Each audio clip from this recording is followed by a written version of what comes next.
What's up, everybody? Welcome back to Nuclear Barbarians. It is I, your Nuclear Barbarian, and it is now time for the beginning of a new series that we'll be running with my homie, Andrew Plimpton, who is a writer and film critic that is here to talk to me today. It is called Energy Cinema, and our inaugural episode is going to be on the new Oppenheimer movie. What is up, Andrew? How are you doing?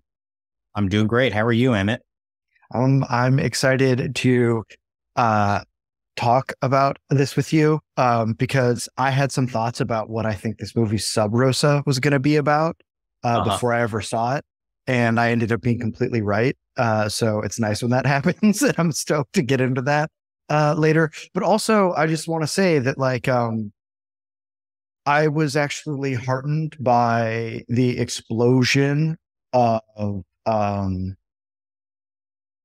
moviegoers to see Oppenheimer and Barbie, which were directed by auteurs, even if Barbie is legacy IP, because it's, to me, I was like, we're back to seeing movies again.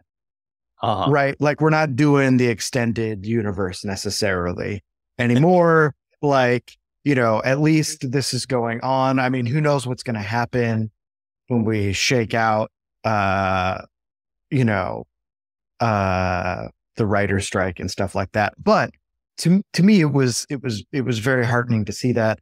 And I was kind of glad that I got to show up at the theater, to a packed theater, to see a one-off historical movie. Yeah. While a bunch of people dressed in pink were walking down the hall for me to go see Barbie with their families. I was like, I feel like I'm participating in the overculture again. Yeah. Yeah. It's, a lot of people are saying that. I have a slightly skewed perspective about that because I work at an independent movie theater. I wouldn't know Barbie or Oppenheimer. So as soon as those two movies opened, we had no business. Well, dude, that's how you know that the overculture is back. Yeah, exactly. But it is striking that I think this is maybe the most I have heard people, and not just heard in person, but internet, all of it, heard people talking about two movies in a while. I guess Everything Everywhere All at Once maybe had something close to that level of buzz. It or at least did, I don't have the figures at my disposal. Comparable business, but it was quite popular. It was very can deny that. Popular.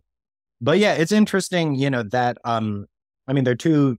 I'm probably going to see Barbie this week, so I can finally, see what's going on. But yeah, it's striking that one of them is, one, that it came out in the summer, but that it's a very dense historical movie. Regardless of where you fall on it, it's 3 hours. It's extremely dense. It's mostly intrigue. Is that a fair thing to say? Yeah, it's mostly intrigue. I mean, it's sort of like the first two acts, because the acts are basically split into hours. Yeah. Right. So the first two acts are basically sort of a typical historical science movie, where it's about the sort of intrigue and excitement around creating the thing.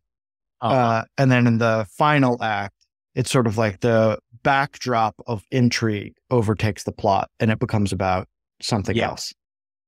Yeah. And we should, just for clarity's sake, that this movie is framed by a famous historical trial, which involves Oppenheimer. What he's being questioned about is whether or not he was a faithful American citizen, because nuclear secrets, it is, proven, were leaked to the Russians. And, this is, prime, actually, what year? Do you remember what year this trial is taking place? It takes place during the McCarthy era. Yeah. So prime McCarthy era. Prime McCarthy era. Yeah. So Red Scare. By the way, if you haven't seen this, I don't know how you'd be a listener to the Nuclear Barbarians podcast and have not seen it unless it's not screening in your country. But it's, there are going to be a lot of spoilers. So just, the main one being that we dropped the bomb twice. And if you didn't know, now you know.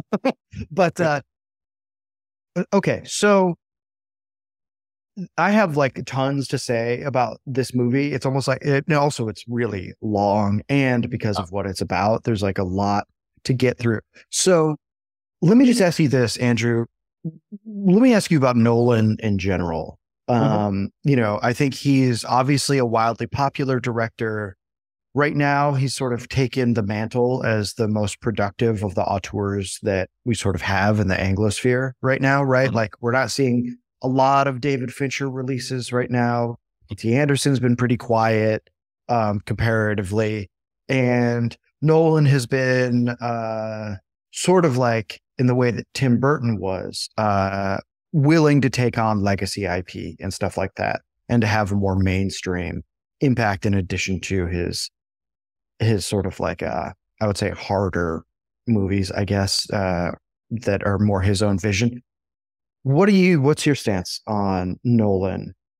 Nolan, I don't think Nolan is ultimately one of the greats, or at least that's where I stand on him right now.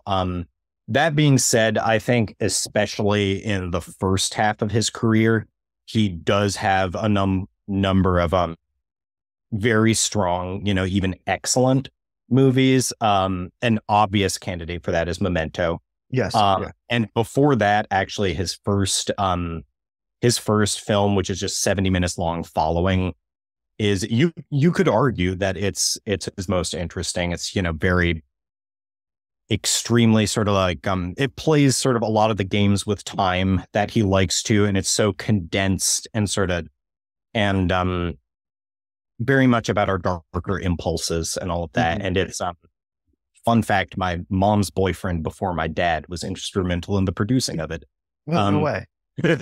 Yeah, but Memento, I think is just very strong. It's his strongest film. It's very strong. And interestingly, I found out recently that it's sort of by the next generation of Gen Z, they are not so much talking about Memento as Interstellar, which makes sense because it came out when they were in high school. But which is interesting because I think Interstellar could have been a fantastic movie. Yeah. If Nolan doesn't do one thing that he is very prone to do, and that thing is to say, I'm just doing scientific rationality, and then when he runs out of ideas, turns that into sentimentality. Yeah. And so if you've seen the movie, you know exactly what I'm talking about. Yeah. So it's Interstellar. I actually sort of stopped following him consistently the past decade. And Interstellar is one that I still haven't seen, but I believe you. And so I think, Memento, I think, is very strong. I think The Prestige is very strong. Yeah. Unsung in comparison. Yeah, in some ways unsung. I still haven't seen Insomnia. I know some people, it tends to be kind of polarizing. Is that the one with Al Pacino? Isn't he in that? Robin Williams is a villain in it. That's right. Yeah, I still haven't seen that either, but I kind of want to see it just to see Robin Williams be a villain. Yeah. Because he's only done it a couple times. It's that and 24-Hour Photo. Yeah, yeah. And and I think the Batman movies are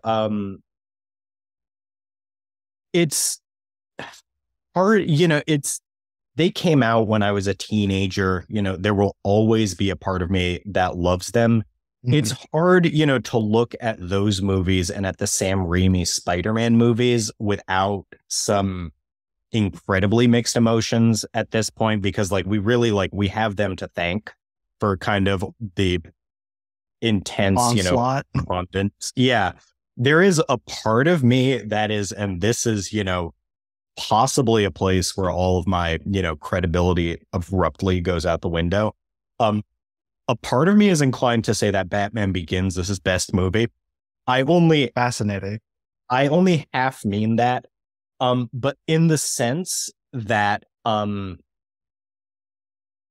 won't say that necessarily the performances of it are, like Heath Ledger, and say what you will about The Dark Knight. Heath Ledger is incredible. Yeah, that's it. You can't. It's an amazing performance. Like you can't. It's an amazing the rest of the movie could be shit, and that performance yeah, is the performance is excellent. amazing. Yeah, But I mean, Batman Begins is one of these movies where the target audience, when you think about it, it really is kids. Like it's one of these, and as is the case with most superhero movies, but within that framework, kind of, this, coming of age hero learns to, master his fears. I think he actually, if not like emotional depth, he manages at least to give it some like emotional resonance, that's proper to the kind of movie that he's trying to do. And weirdly, even though, well, actually, even though I don't know, even though what a lot of his films, in spite of, having strong actors, sometimes interesting ideas, incredible production value, they can feel kind of cold and mechanical, which is, and I would say kind of like an over seriousness of tone is one of his greatest weaknesses, which has come up a lot in his movies of the past. I'd say that's so. And so when he goes into sentimentality, a lot of people can't pull sentimentality off, but him especially, because there are other things that aren't working there so much. Yeah, so he doesn't earn it, right? He doesn't, so the director who did the Dead Poets Society, Peter Weir, yeah. So he, the way he cast Ethan Hawke, and then the guy who plays like the sort of lead kid who kills himself, is he cast them in opposition of their natural personalities. Mm-hmm. And he said that's because you need to cast for the final color. Because Ethan Hawke has to have the I come out of my shell. You have to really sell that for it to be the climax. And I don't think that Nolan has ever been good at considering what the final color ought to be. And that's part of the problem. Yeah. And the other thing is like, because of his interests, right? So he has Tenet, he has all these other sort of movies that have these almost like internationalist espionage elements to them as well. That's something that he's very interested in. The whole Ra's al Ghul elements of the Batman series sort of play into this as well. These conspiratorial elements. And the director, I think I always juxtapose that with, this might be surprising to say. I'll just say this and then we'll move on to the actual movie we're going to talk about, is Michael Mann. Because Michael Mann, in the latter part of his career, once he takes up digital shooting, so I'm thinking of Collateral, I'm thinking of Miami Vice, he is, and I guess this is even true of, in a way, of Heat, even though that's shot analog, is that it's a cold that leaves you cold. Yeah. Whereas Nolan is a cold that leaves you distant. And that means that it hasn't gotten under your skin in the way that I think film is supposed to, And so I would say Inception is one that I like. Yeah. I would like to rewatch it and see how I feel about it now. But I would say it's, it's engaging, but like, did it get under my skin? No. No, not at all. Whereas I still think about certain shots in Miami Vice and in Collateral. Like, I think of the driving scenes in some of those movies because they so perfectly captured something about being American and about being in Los Angeles, or in Miami. So, okay, let's talk about Oppenheimer. Here's my first overall impression of this movie. Mixed bag. I was telling you before we started recording this that I think this is a movie that survives mostly because of its actors, and because the casting is so good, and because some of the cameos are frankly so good. I think obviously Cillian Murphy, to me, his performance is exceptional, I think, as Oppenheimer. I think he really embodies a historical figure, which is very, very hard to do. At no point do I feel that the historical figure of Oppenheimer is beyond Cillian Murphy's control. Huh. Okay. Which is, I think, a really important when you're looking at a historical film. That is the tension to resolve with the lead actor. Is the weight of history too much for their shoulders to bear? And that is not the impression I got with that. The other reason it succeeds isn't just the greatness of the leads, but also the bit parts, and the smaller roles. Casting Josh Hartnett as Ernest Lawrence was genius. You look at his face, especially the way he's aged, and you're like, that's the all-American pragmatist guy. And that is exactly the role he plays in the film, right? Like, and you just have to look at his face. You know, he sells that, the haircut, everything gets that done for you. And Groves, Matt Damon as Groves, was great. And I'd say that RDJ as Strauss was fantastic because he's playing the inversion of Tony Stark. Interesting. Yeah. I can see that. So like a lot of it, I mean, you're coming to this, like knowing all of these people, like if not inside and out, like, you know, well, so, Sure. Yeah, I am. So I will say I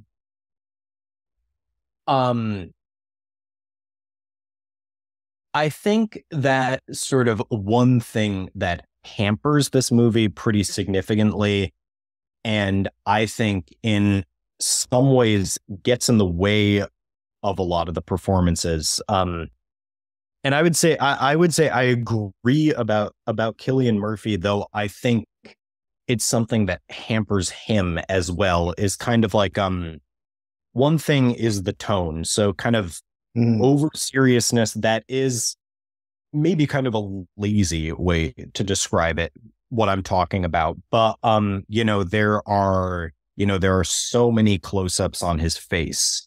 There is so much, you know, like a certain kind of music playing, trying to frame him as like, and this is a significant figure, and this is a person who makes history. And, you know, one-liners that is very much like, can you tell I am a person who made history? Yes, and absolutely. I am. And I think, you know, there are times that, you know, Cillian Murphy comes out in one piece of that. And there are times that I don't think he totally does, though I wouldn't necessarily hold it against him. Because the writing's bad. That's the writing's bad. That's the thing. It's the writing's bad. And it's, you know, there are a lot of, you know, preposterously overwrought, you know, one-liners, little like devices, like where you hallucinate that he's having sex with his mistress in the room, and, you know, like incredible. Yeah, like I didn't need this movie to like demonstrate to me that Florence Pugh was a dime. Like I knew that already.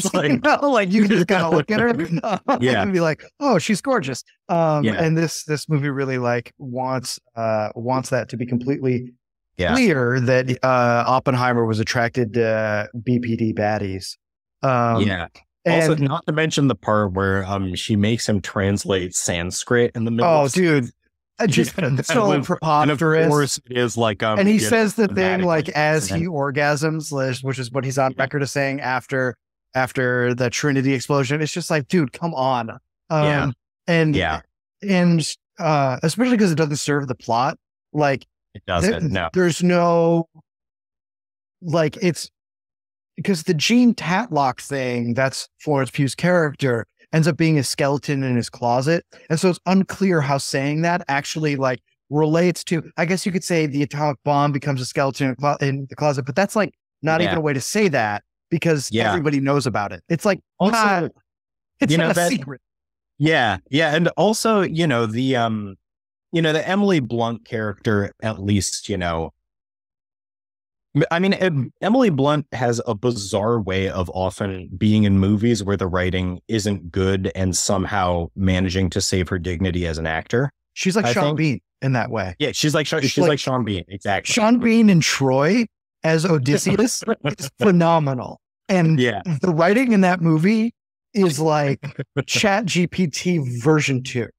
Yeah. Yeah, exactly. But the Gene Tatlock character is especially given the amount of space that it is given to other things in the movie is she we sort of jump to them like getting with each other, and then it is very underexplored why she is, refusing his like it just feels why she's refusing flowers from him. Well, it's because no one doesn't understand women. Like that's one of the major flaws in his movie. Like they're not really people to him. Like, I don't even think that's like a woke point. That's just like a structural artistic point about what shows up over and over again in his films. Yeah. And they need to die. That is the service that they provide for the male protagonist, is that they don't have their own psychology. They have a fertilizing influence on the psychology of the male characters. And that is what Tatlock does here. That's why so much time is spent on it. Usually when I see stuff like that, I say, gee, if it ain't one thing, it's your mother, Chris. When you see that enough. And I would also say that like the way in which he meets the Tatlock character is another piece of very kludgy writing.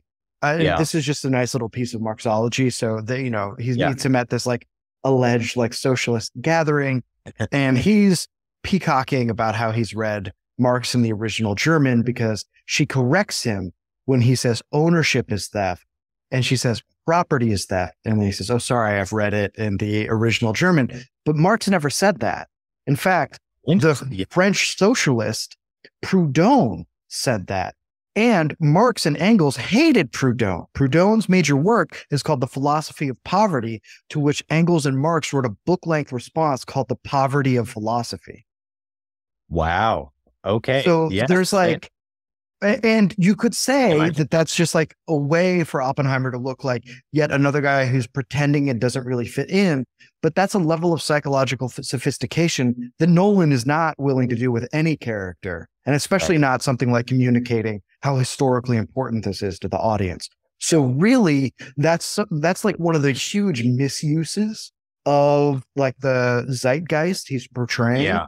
That if you know a little bit about it, sours it, and is sort of like unintentionally taking advantage of the ignorance of the audience, Yeah. And then I would say that there are moments where that does actually succeed. So there are moments where you see Oppenheimer as a young man in Europe, right? This is where he has like a big sort of like mystical experience. That's what gets him to reading Sanskrit. It's sort of, he says in the movie that he starts to become afraid of a world beneath the world that we're living in. Right.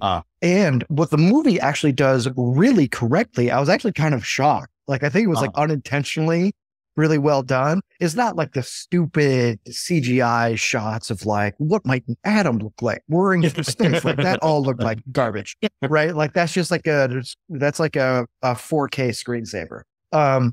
But what does work is that it cuts to him looking at Cubist art in an art gallery, and to him reading T.S. Eliot, and to him basically imbibing a lot of what's happening in modernism in general on the continent, reading Freud, which is all about the suspicion that there is a capital R real beneath the presentation of the world. And so I thought that did, in perhaps unintentionally, great job of situating a scientific realization in a cultural context, because usually we treat those things as disaggregated, and science is the more like almost trans-historical. But I don't think you really get one without the other. The philosopher Rick Roderick describes like Marx and Nietzsche and Freud as the masters of suspicion. And the French philosopher Alain Badiou describes the 20th century as the century of the passion for the real, capital R. And so we can see these things as attempts to touch the real. That's true of fascism. That's true of communism. And that is also true of what's happening in the realm of science.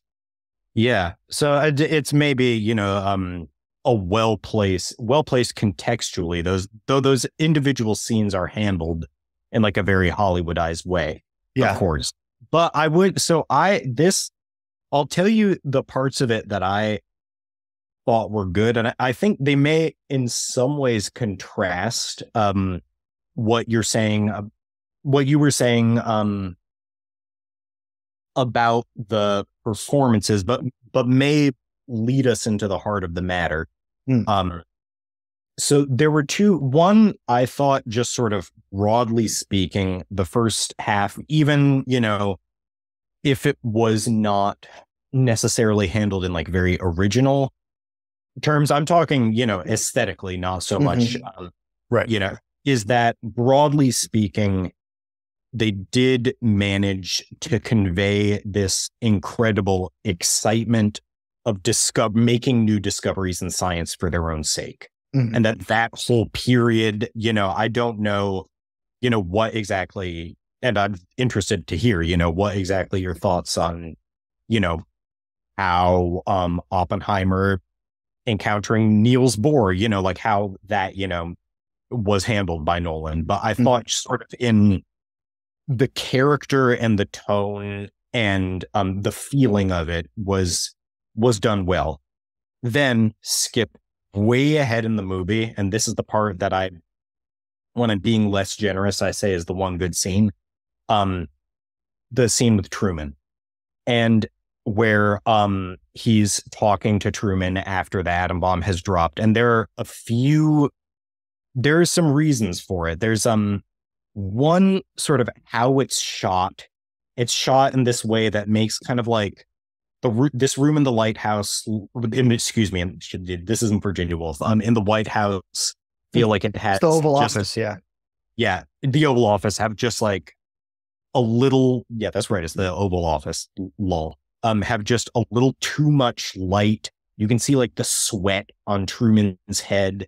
There is a lot of dead space in the conversation that they're having, which is the meat of it is, you know, Oppenheimer saying, you know, in so many words, I don't know if I can live with this weight on my shoulders. And Truman saying, you know, they care about the person who dropped the bomb, not the person who invented it. And what you get so a lot of this movie is rife for like a Walk Hard style parody of. There's a lot of, you know, sort of like this man needs to think about his entire life before he goes on stage, you know, in this movie. And what this scene accomplishes is that you get this sense that, you know, the people inventing bombs, making discoveries, you know, pressing the button, you know, the hand that signed the paper in so many words, you know, Dylan Thomas style, destroying cities, that they're just guys sitting in a room like you and me, you know, with dead space in the conversation and sweat on their faces and, you know, awkward smiles. And so, yeah, there were a few scenes like that. And I absolutely agree that the Truman one was one of them. It's also one of the best renderings of the Oval Office I've seen. Interesting. It's it's cinema broadly speaking. In cinema broadly speaking, because it's not exalted, but it is bathed in light. There are the portraits of the forefathers everywhere, you know, all around it. There is a sense that, like, what I'm trying to communicate is that it is the contradictions of the White House as a building are very interesting. Because the White House as a building is not as grand as it could be. Right? There's something like deeply American about it. It has all of these contradictions. Like, it's imperial, but also kind of provincial. You know, that's And the fact that it's Truman that talks to him, and you know, like, give him hell, Harry. Yeah. Like Truman, the folksy, like, definitely not this exalted intellectual that Oppenheimer was, though tutored in the classics. His father read him Plutarch, which he reread the rest of his life and guided his political decisions. Yeah. He said there is no character you can meet in politics that you can't find in Plutarch's lives. And he's right. Yeah. But the fact that I love that they kept in that he says, like, I never want to see that sissy scientist again, because that is basically verbatim what Truman actually said in real life. Yeah.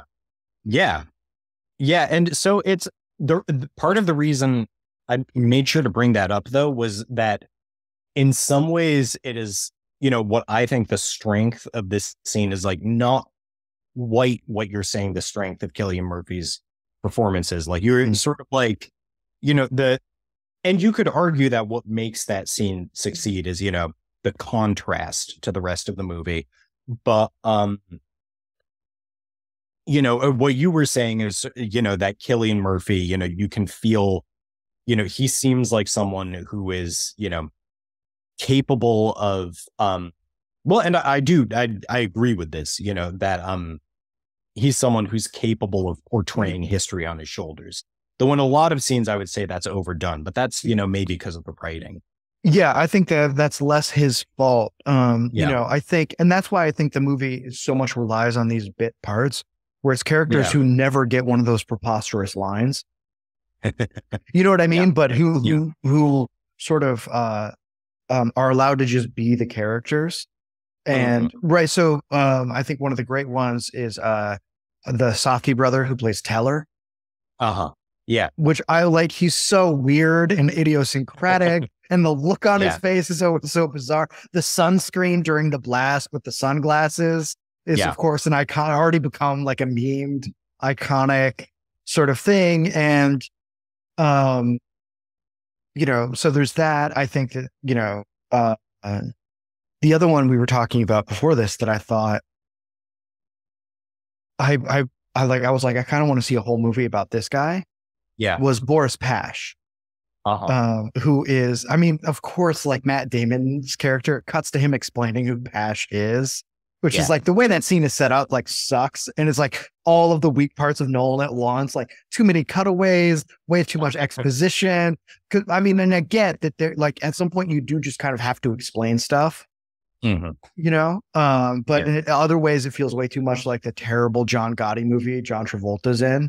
Where it's like a character walks in and it's this big shot almost shooting him from the ground so that it's big. And it has the dude's name come on the screen. Yeah. And then some guy explained to you who Johnny Knuckles is after it's just been like Johnny Knuckles, like there's a lot of that. But I love the Boris Pass scene because it shows you what the stakes were for certain people in the Cold War and why.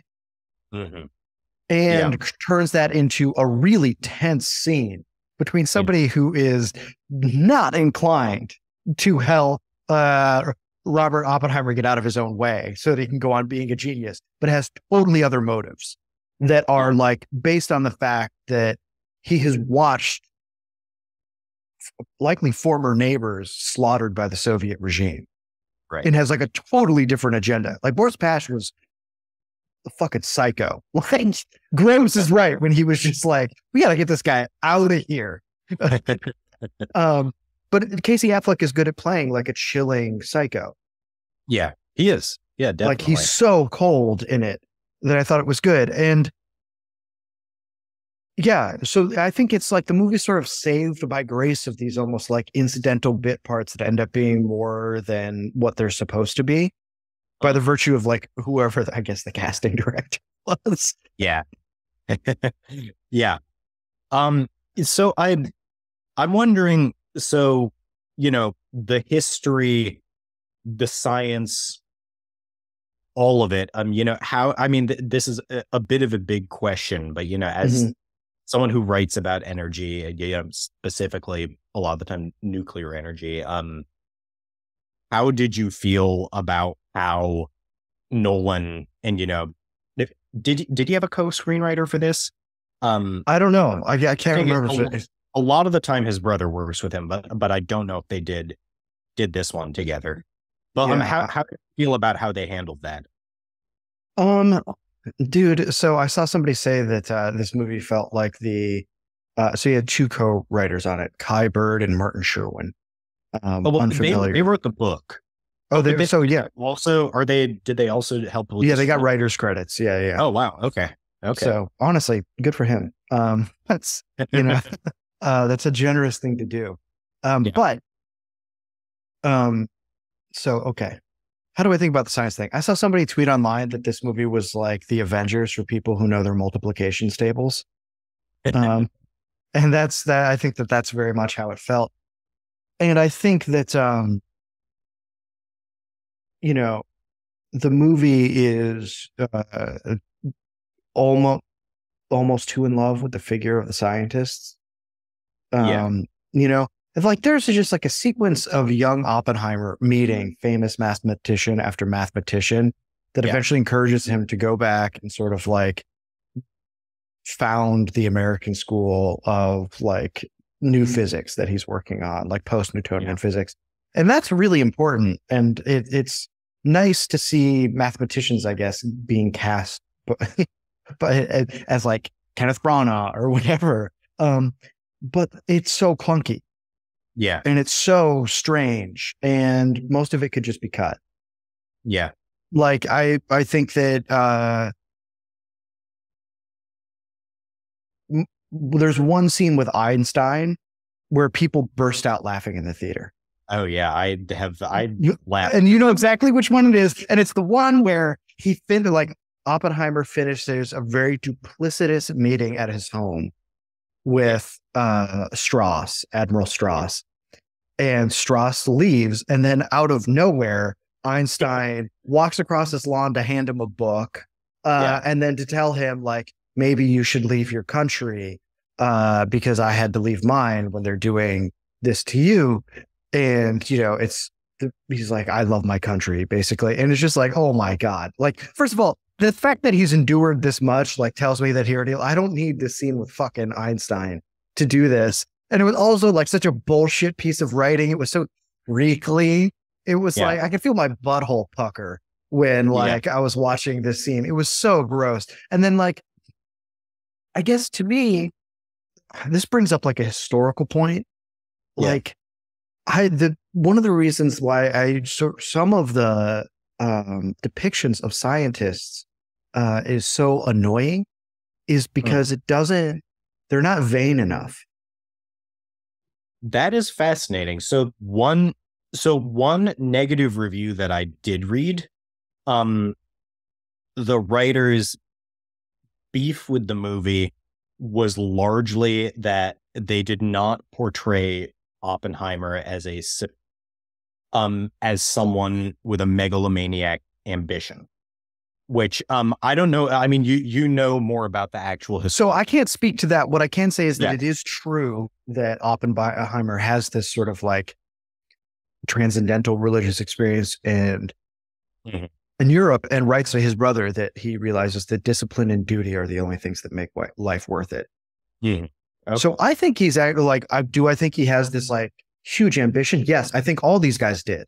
And to me, I don't think that the fact that Oppenheimer was ambitious and that he was arrogant is not what I'm talking about. What I'm talking about is like why people were at Los Alamos.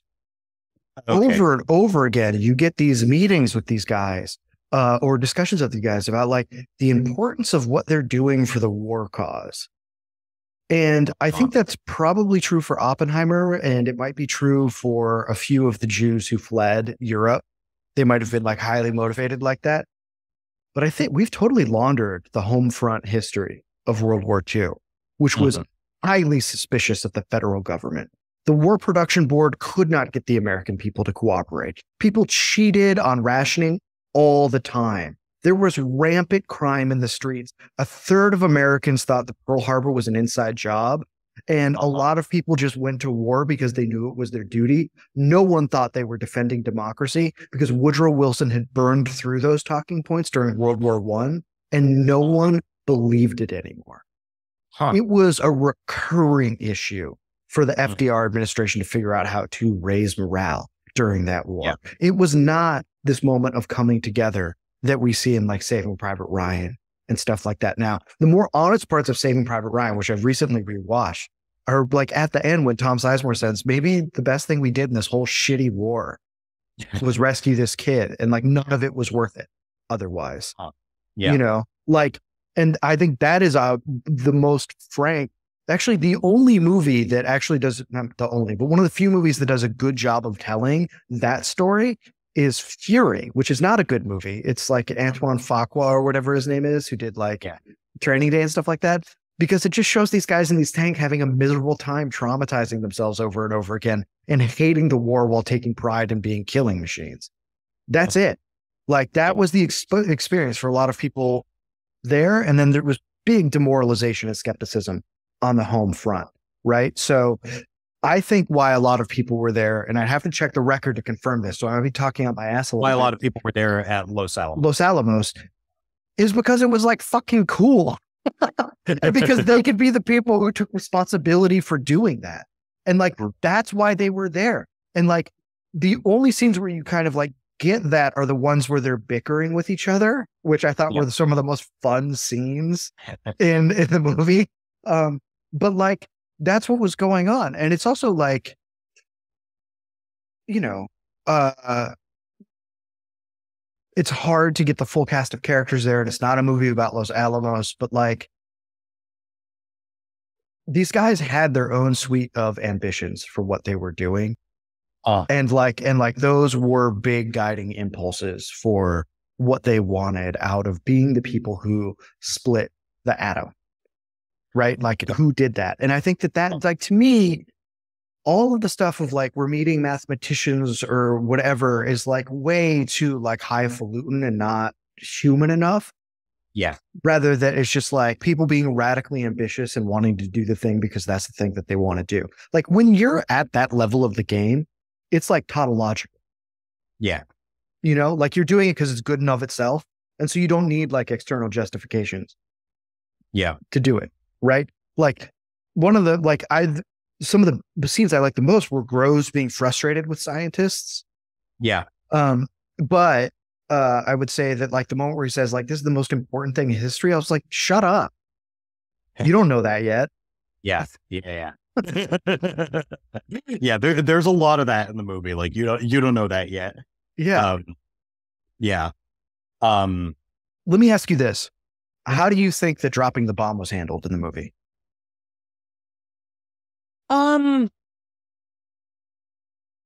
That's a hard one. Well, that actually, I might just respond with a different question, but I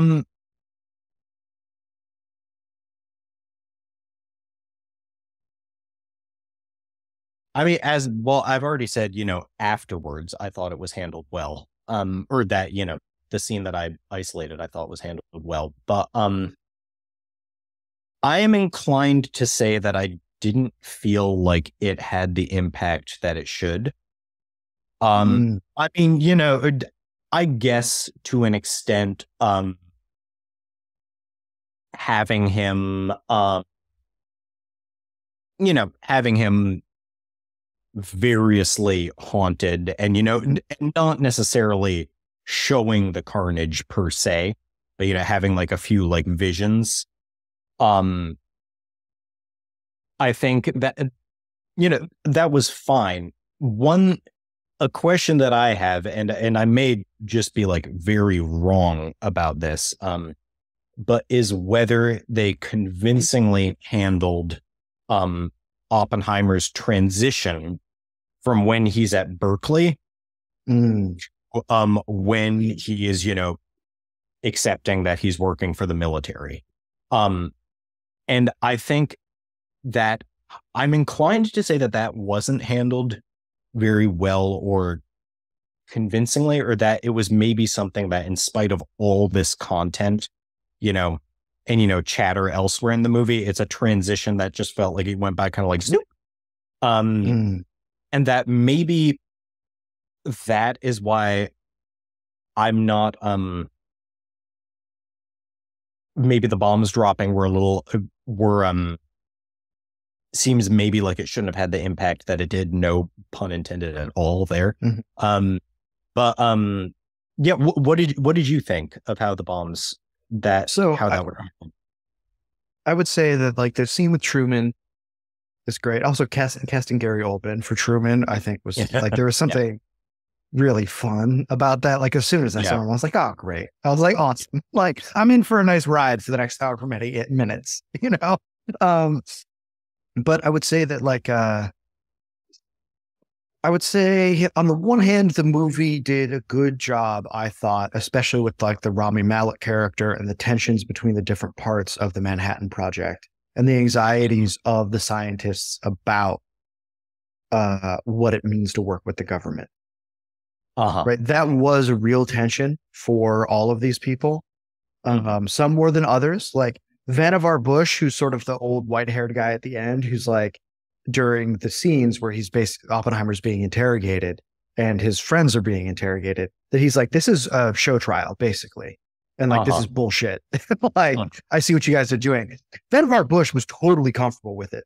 Like, he writes when he's working in the utility industry in like the 20s, an essay called The Engineer in His Society or something like that, where he's just like, we should take a larger role in bureaucratic governance of American society.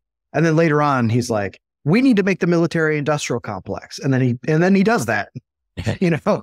So he was fine with it, but there were all sorts of like tensions with that and tensions about what the relationship with Soviet scientists should be, especially because they were our allies at the time and because of just how these European scientists had come up understanding what collaboration was supposed to be like. And it was hard for the Americans too, don't get me wrong. But so I thought it did a good job of that. And the anxieties around what does it mean to be working on a military project? And this is going to kill a lot of people. How do we feel about that? I think the stuff around Oppenheimer sort of like wanting to be investigated as a form of like self-induced penance comes way too late, feels unjustified because Christopher Nolan, again, doesn't know how to handle the intricacies of human feeling or softness.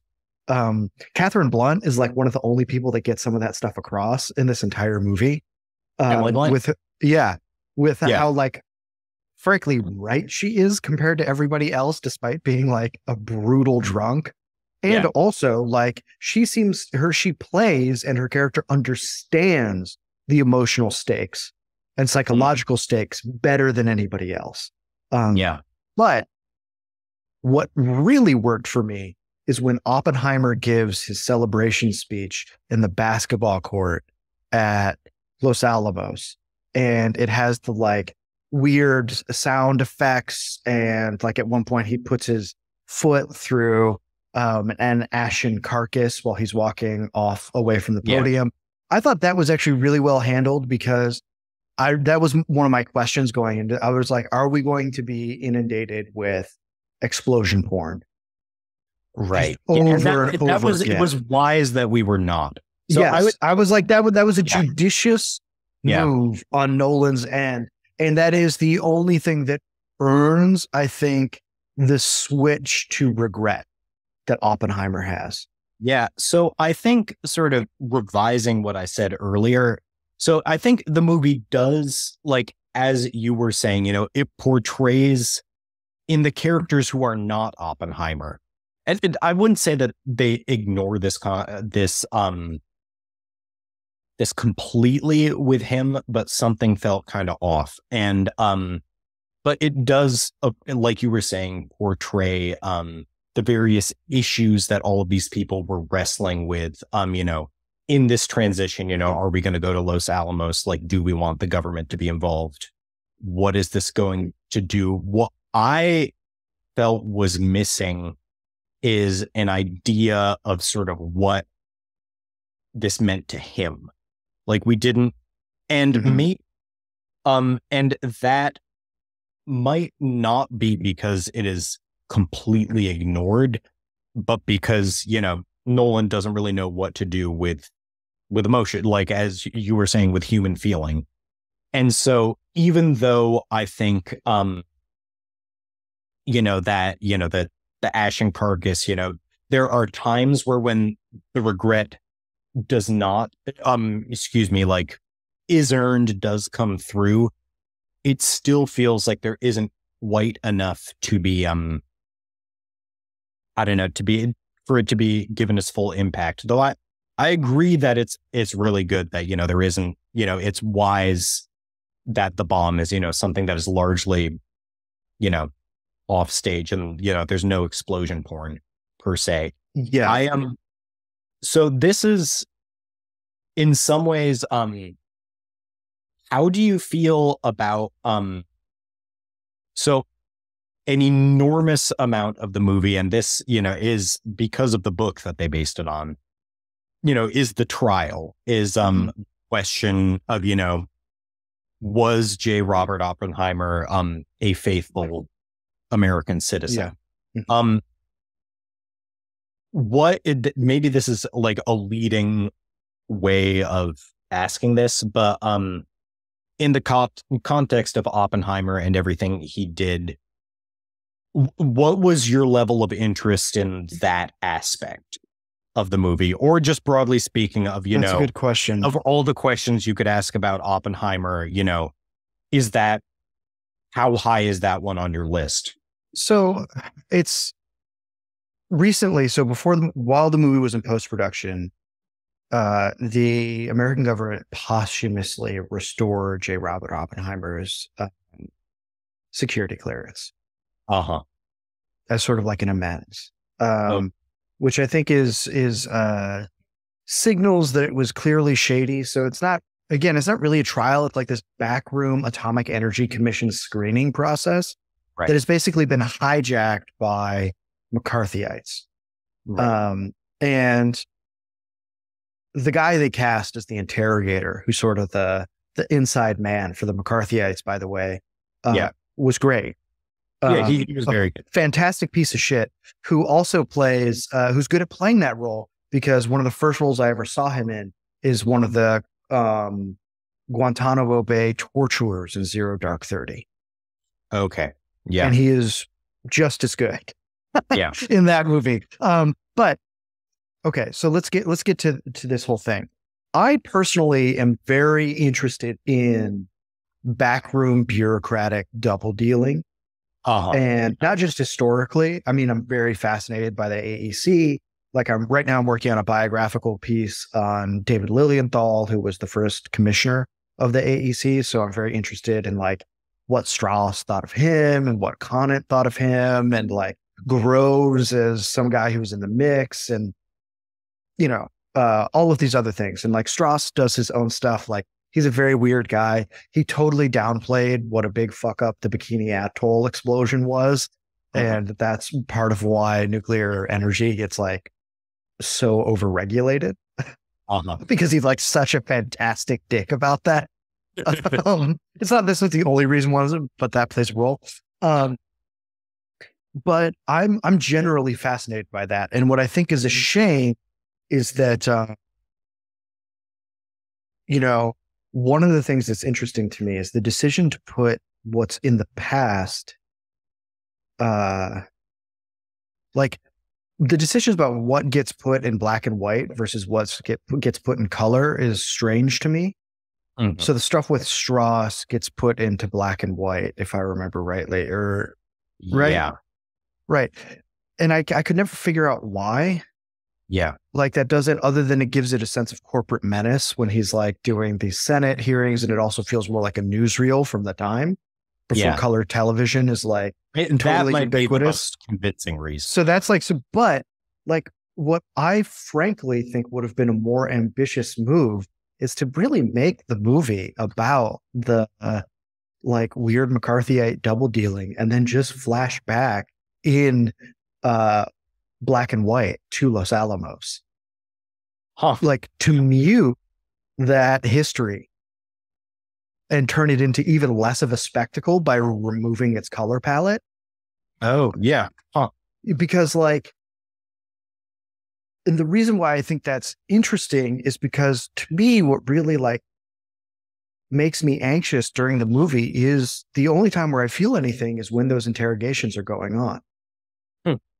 They are the only like domain in which I feel like Christopher Nolan has a handle on the psychological and emotional dynamics of the characters, other than the Truman scene and the Boris Pash scene. Other than that, it feels like there's something missing. Like he's not hitting pay dirt. It's not connecting. It's like there's somebody who's supposed to be in the room that isn't in the room.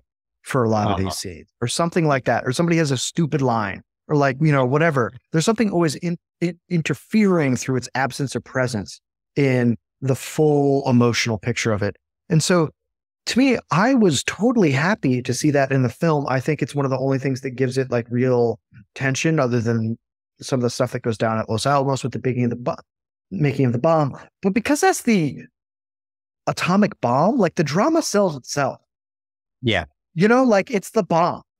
Yeah. You know what I mean? Like, it's like, what more do you need, really? Like, it's sort of, it changes the world. You don't need people walking around going, we're changing the world. It's like, yeah, we know. That's why we're in the theater watching this. So I think I like that stuff. I liked RDJ as Strauss. I think he's so self-centered and arrogant. I don't know if this is a totally correct portrayal of him. It was true that he was like a dickish financier, and he was brought into the Atomic Energy Commission because of his ties to Wall Street, which would help them do financing deals in the private sector to help get nuclear energy off the ground. So like, that's why he's there, right? Because we had to collaborate with, like GE builds a lot of the stuff that takes place at Oak Ridge in the TVA's footprint. And that's where Ernest Lawrence is located, doing plutonium production, which, by the way, he royally fucks up and does not do a good job on. But, so there's that type of dimension to it. But to me, like, I really love all of that stuff. I love all the dudes who are like hunting for reds, because they're the only people who, when they're in the scene, you're like, this actor knows what their character's intention is. Yeah. Right? So they can play it. Like Damien Dasmalchian as the guy that is sort of the character assassination hitman for the FBI. Yeah. Who's the first Nolan film he appears in as one of the Joker's henchmen in Dark Knight, right, the laughing guy. Fantastic. Like, I could have done a whole movie where it is like the bomb is just a background to the G-men fighting with the scientists, like way more directly. That's the more interesting movie to me. Yeah, well, the bomb might have had more impact that way. It's funny. Exactly. Like, it's sort of like, Nolan feels this need to assert the bomb's presence. Right. When the bomb is like the most unambiguous element of the script. The amount of time that goes into CGI, which Nolan has otherwise shunned in his movies very vocally and intentionally, to demonstrate like theoretical physical stuff. I'm like, dude, who cares? Oh, yeah. Just tell me what it is and move the fuck on. I don't need to see that. Like, no, it feels like the webs in the opening credits of Spider-Man. Yeah, give me the smoke-filled rooms where like guys are going through each other's files and like spying on each other. Like, give me the life of what this project was. Like, that to me is the stakes. The stakes that no one could trust each other. Yeah. Is the story of the importance of the atomic bomb for the needs of telling a story in a film. Yeah. So this might be too big a question, but I did it with history earlier. Science, like, how do you, how do you feel about, so like really the issue, that, comes up in this movie regarding the science of what they're doing is, can they split an atom and create an explosion that will create, is there another one that they're talking about? Really, like, that's like really where science is directed. Yeah, I think that's basically correct. Yeah.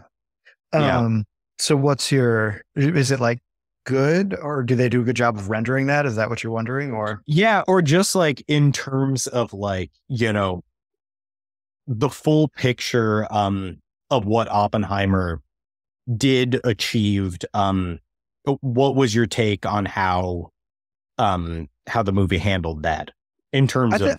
I think I frankly think it handled it a little bit too much. I mean, this is my general take on the way that science gets used in this movie, is that there's sort of too much of it. You know what I mean? Like we get that it's supposed to be a motor for the plot, not a thing that the plot is the motor for. Uh-huh. And I think the second one happens to where it's like everything's in service of like doing the science, when really like I want to know, like, again, to me, it's sort of like, well, these people worked with each other on a top secret project and there were all these contradictions and we only get like some of the fights. Like, bro, spill the tea. Yeah. You know, like tell me the story. Like, yeah. Because the thing is, like, look, I'm not a scientist. I'm sure they get some things wrong in how they represent it or whatever. Like, Yeah. that's fine. But for an audience goer, it doesn't really matter if the science is like totally right or not. What matters is that, like, again, so this is the thing. The movie isn't set up for the final color. Yeah. Because of this. Yeah. It wants to do too many things at once. It wants to sort of like exalt the science and math that goes into this, which should be exalted. I'm not saying it shouldn't, and that we should denigrate. Like, obviously, I'm a fan, right, of nuclear fission, like a big booster of all of this. But I think that he's trying to juggle too much when he does this. And I think the leaning into some of the representations of the science and stuff like that, both visually and sort of like maybe over explaining it sometimes or whatever, like, I get that you have to do some of that. But to me, that is Nolan covering his weaknesses, which is telling the emotional story. Yeah. Yeah. Because also the way that the science kind of gets quote unquote explained is just like you meet another famous European. Yeah. For like 5 seconds. And it's kind of like, okay, well, that's not really an explanation either. So it's both like too much and not enough. Yeah. In a weird way, it's sort of like Cats. Like, it's like, where's another? Oppenheimer has to make the jellicle choice about whether or not to build the bomb. Yeah. So I guess like is something we're kind of landing on is maybe one of the biggest weaknesses of this movie is the impulse to frame it as a biopic. Like, what is that it is to an extent the story of this man's life, whereas sort of what is most striking is how was this power handled, or how did we try to handle it, and what are all of the problems that it created between the people who were involved. Right. Like, and because to me, like, we actually get like remarkably little of Oppenheimer as a manager of this project when you sit back and think about it. Yeah. He often seems to just be kind of like ethereal, kind of, And there's like this appeal to his own authority that everybody just seems to do. And like, maybe that's true, but it's not earned. Yeah, definitely. Like it's trading on his name too much in a way. Like, it's sort of like revisionist or like, anachronistic or something in that way. And the way that Nolan tries to do that is sort of, through these very like standard, Hollywood in quotes, these close-ups, the music, how he frames Oppenheimer as a person. And that's sort of like just supposed to convince us that he was, able to have the authority that he did. Right. So to me, like, again, I'm not a director. I couldn't make this film, but like, let's say, like, let's talk thematically. What could generate really good drama? Because when we take a look at the material we have to work with, right? So it's Los Alamos, the creation of the bomb, and then it's what happens to Oppenheimer after the bomb is dropped. Right? Yeah. And the backdrop of the Cold War. That's a lot to work with. So what are those things that have in common that you could create a theme around which to build 3 interlocking plots? Because that's really what you have in this movie. And it's epistemic uncertainty. Yeah. That's what they all have in common.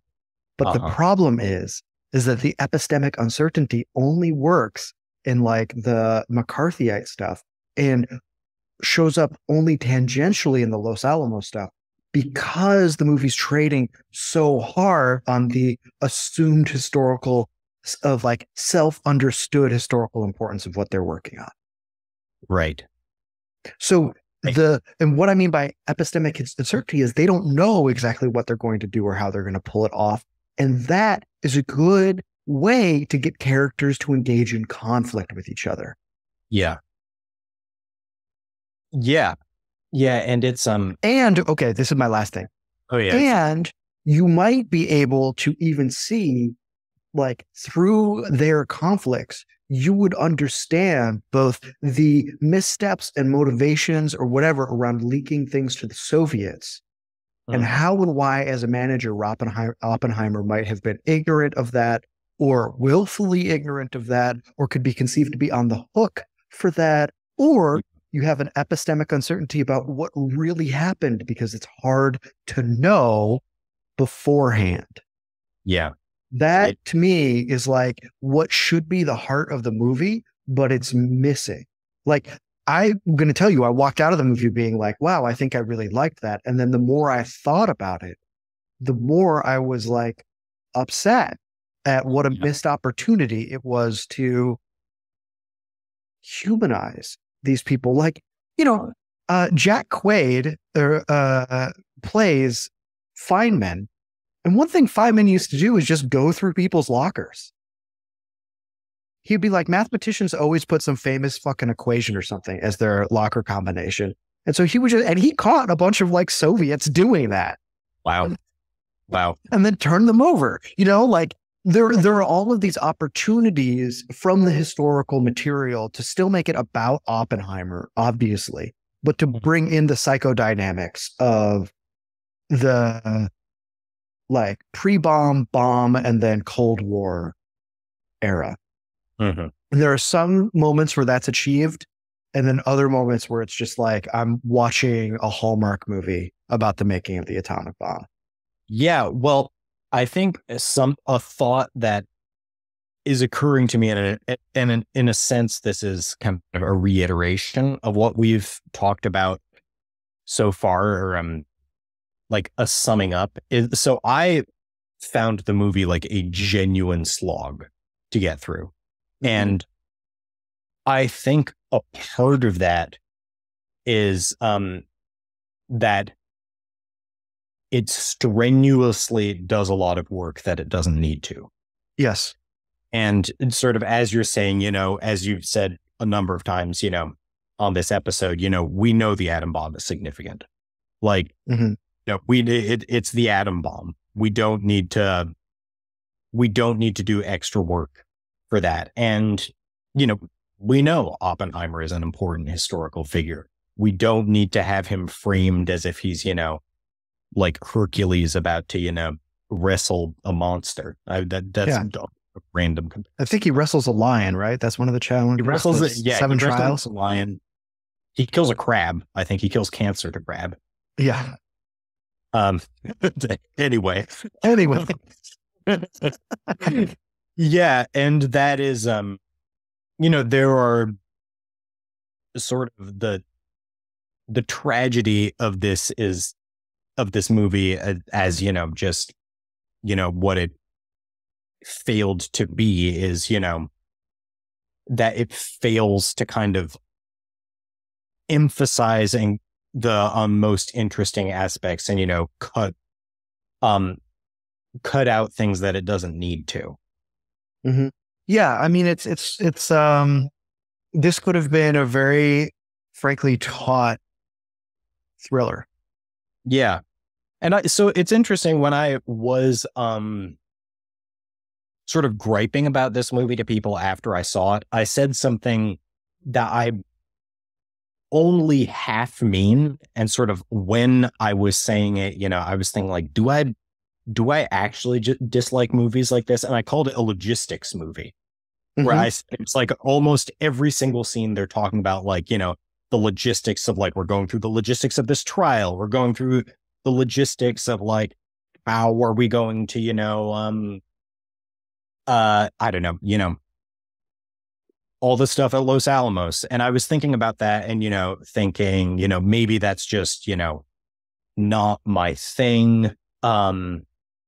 Because often scenes like that, they can feel just like vehicles for exposition, and especially artificial and overly Hollywoodized.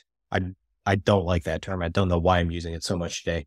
But then I was thinking about, other movies, and, for instance, like a movie that I think is very good, the Academy Award winner in 2015, Spotlight, which, is all about, a news investigation. And you could say that is, you could call that a logistics movie. Like almost every single scene is about business in some ways, of the business about, what they're going to do.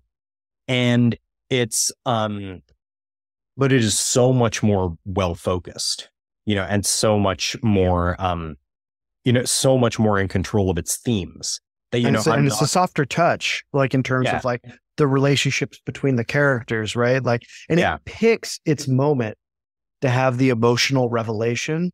Yeah. Very judiciously. And it is an understated setting for it. So people go see Spotlight. It's a good movie. But it is. But it's the Mark Ruffalo scene where he says, "I thought I could always go back to the Catholic Church." Because then you look back at everything that they've been covering and you realize that they have also been doing this investigation into themselves. But you don't have any character like say, "Wow, we're really going to make history and fuck up the Catholic Church. I better go think about myself." In any moment, it's about a very private sense of loss, a very internal sense of loss that every Catholic felt after those stories came out as well. You thought you could, like lapsed Catholics especially, but like you just thought it would always be there in this certain way. Yeah. And then it's betrayed you, and so I completely agree. It's like a logistics movie. I like some logistics movies, like I like Ford versus Ferrari is a great logistics movie, that I had a blast watching. Yeah. Because it's really just like working on a car. Like that's the movie, but that's a great drama because it's also clear like who the major players are. Again, it's in charge of its themes. Like it's in charge of the weaknesses of its characters because it psychologically understands them. And so, Andrew, I'm going to reveal to you my meta reading of this movie now. Oh, wow. Okay. Because I think that this movie is only halfway about the atomic bomb and only halfway about Oppenheimer. I think this movie's about being a film director. Okay. Yeah. I think that there is basically something going on here with the revelation of the method that happens in a lot of Christopher Nolan's films. Yeah. He is showing you what he's doing to you. Yeah. And there's a lot of that going on. So like the character of Oppenheimer could be seen as an avatar for a movie director. What is more spectacular than film? Yeah. What is more modern than film? And what is more spectacular or modern than the atom bomb? Yeah.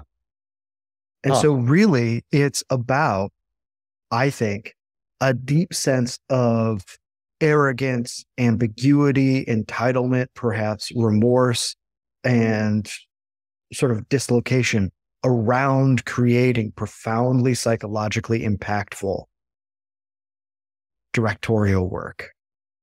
And that impacts the lives of millions of people. And one of the things I would cite in the movie as evidence for this is when they're in that meeting talking about which cities they're going to drop the bomb on. And there's that great moment where the guy says, "I've taken Kyoto off the list because my wife and I like to vacation there." Yeah. So that was honestly a great moment in the film, which I think was ad-libbed. So goes to show you.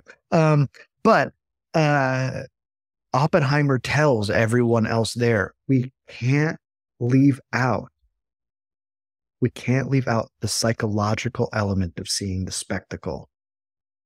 A 10,000-foot tower of flame. And like that, to me, is like, you can't leave out how traumatizing the spectacle itself is. How much it impacts you. How much it changes you to watch something. And you might say, gee, that sounds like a director with a God complex who thinks he's making people's minds. Yeah. by the output of this. But then you look back on Christopher Nolan's oeuvre, and so much of it is about psychological manipulation and the reformatting of people's minds. Yeah. You mean like you like Memento?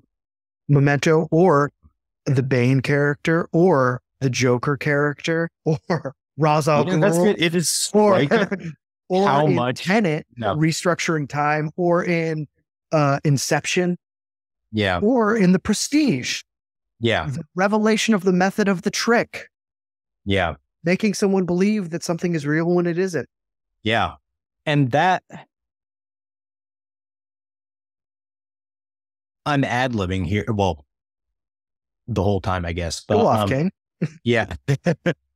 But Nolan's preoccupation with that above all else might be his failure.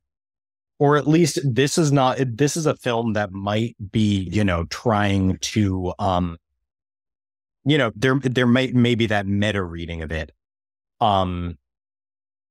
But I don't know. It's not a movie that achieves what he's after.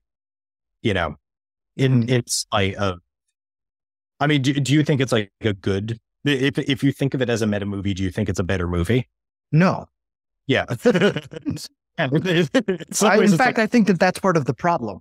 I think that is actually an obstacle to the movie's success, because it's not really invested in what it's about. Yeah. Yeah. Yeah. And that's the feeling that I get. I kept watching it and I was like, this feels like a movie about Christopher Nolan's inner life without being a movie about Christopher Nolan's inner life.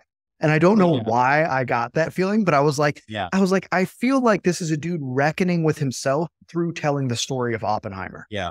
And it sounds like he ultimately doesn't have too many, very probing thoughts about himself based on it, or I don't know. His preoccupation with the trick, can work better in something like Inception, which, as I said earlier, I'm not like, that crazy about, but, it can work better because it isn't, also supposed to be about other things. But yeah, speaking about, his, preoccupation with the trick and the spectacle itself, it is striking rewatching The Dark Knight, how much of that movie is the Joker in so many words saying, all right, Batman, I am going to explode this bus full of children or kill this one old lady. You choose. That is so much of the movie, Yeah. Yeah. And I mean, I think to me, like, that is ultimately like why it feels like. So I put it this way, like when I'm watching a good piece of art, it's not ambiguous, it's mysterious. In other words, nobody knows when it comes to ambiguity. In a mystery, somebody knows, it just might not be you. Uh-huh. And you can tell the difference. You can feel the difference. Bad art tends to be ambiguous. Good art tends to be mysterious. Because ambiguous, at the end of the day, you go, well, I don't know. And then you walk away. Uh-huh. The mystery inspires you to try to solve it. Uh-huh. Even if you can't. Yeah. It demands that you ask questions you otherwise wouldn't have. This movie almost gets there, but can't. And I think that's because of Christopher Nolan's preoccupations with himself. Yeah. And with the idea of film as medium. Yeah. He is a postmodern filmmaker locked in a straightforward modernist storyteller's body. Like, all his movies are like really simple, like they're not complex. They do weird things with time because he's interested in ambiguity, not in mystery. So again, none of his stuff is like productive in this way that makes you ask other questions. You're just like, oh, wow, that was surprising. Or it's like, we're going to plant this inside somebody's brain, but how do you know that somebody hasn't planted something in your brain? You know what I mean? Like those are the types of questions rather than like, how do we come to know? And why does that matter to us? Yeah. Yeah. You know, so it's like the wrong type of suspicion. It's suspicion and not wonder, I guess. It's like the real problem here. And it's cynical. It's cynical. That might be the distinction that I'd personally draw rather than between ambiguity and mystery. But I need to think about that more. Yeah. But yeah, Alice in Wonderland is a way better book, or Through the Looking Glass specifically, is a way better work of art about dreaming than Inception. You know? Yeah. Yeah. Yeah. Not to mention the Circular Ruins, which is, 4 pages and, does not take as long to read as Inception does to watch.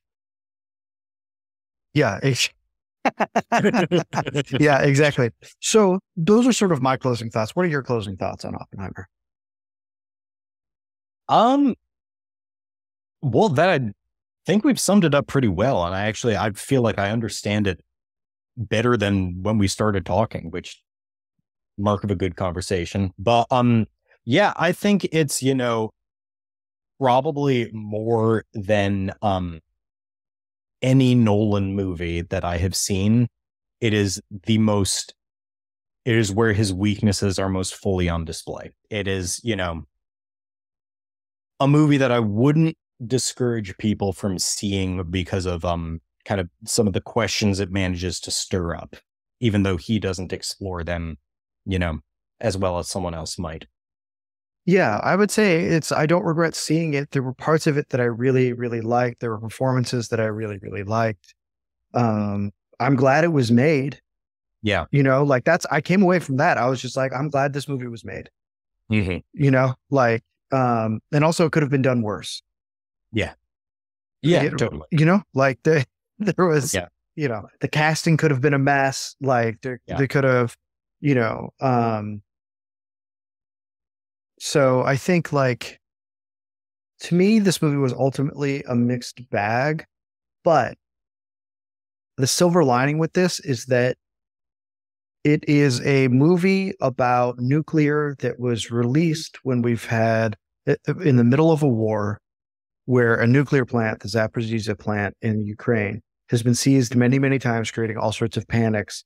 And one thing that this movie indicated to me is that the nuclear panic is over.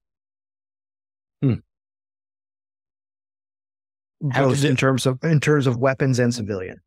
And that ultimately socially, sort of external to the movie, is one of the most interesting things about it. How did you feel that the movie proved that? Yeah. Basically in its response, everybody talked about how bad nuclear weapons are to them, and sort of should we have handled Hiroshima and Nagasaki, if at all, that type of thing, which are all fair questions to ask in the wake of seeing this, and fair question to ask at any time, really. But there was not, from what I could tell, the level of blanket scaremongering about nuclear technology. Okay. That I think was so prevalent in the Cold War era. Right? There's almost like a bookend on the meme of nuclear apocalypse now, and this movie's the other end. The first one being the China syndrome with Jane Fonda, Yeah. And it's sort of to me, it was and this is over. Yeah. We're in a new era now. This is sort of an obvious parallel to draw, but it would be sort of fun to watch this movie back to back with Dr. Strangelove. Absolutely. Absolutely. Maybe Dr. Strangelove is even the better bookend, but Dr. Strangelove is also doing something so different than the China syndrome in terms of what it's interrogating. It's also just a better movie than both of them, by far. Kubrick, I think, is one of Nolan's idols. Yeah, which yes, a lot of ways makes sense. Which is also why I think that the scenes with Admiral Strauss were shot in black and white because of Dr. Strangelove. Oh yeah, sure. No. So I think it's a nod there. Whether that's a successful nod or why he did that, I don't know. I'll leave that for people to debate. But everybody, thank you for listening. We really went after it with this one. This is going to be a recurring thing. Andrew and I have talked about other movies that we are going to talk about in terms of energy. So we've already talked about the China syndrome. That'll happen at some point, I'm sure, because that one I think did win an Academy Award the year it came out.